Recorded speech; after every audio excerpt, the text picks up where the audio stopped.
κρατώντας πανό και πλακάτ με το όνομα Μακεδονία, φωνάζοντας συνεχώς ρυθμικά Μακεδονία και έχοντας σημαίες με τον ήλιο της Βεργίνας, Σκοπιανοί διαδηλώνουν έξω από τη Βουλή την ώρα που ο Γενικός Γραμματέας του ΝΑΤΟ μιλά στο Κοινοβούλιο για την προοπτική ένταξη της χώρας του στην Ευρωατλαντική Συμμαχία, με την προϋπόθεση βέβαια ότι θα επιληθεί το θέμα της ονομασίας.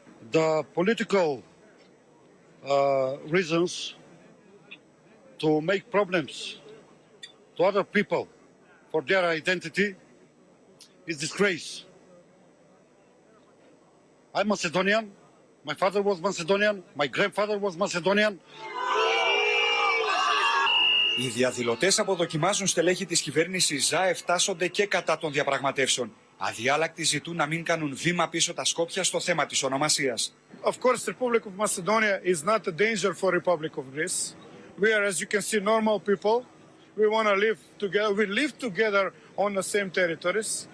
Μια άλλη ομάδα συγκεντρωμένων δίπλα τους διαδηλώνουν κατά της ένταξης της χώρας τους στο ΝΑΤΟ. Ξεσπούν κατά του Γενικού Γραμματέα Στόλτεμπεργκ που τον χαρακτηρίζουν ανεπιθύμητο.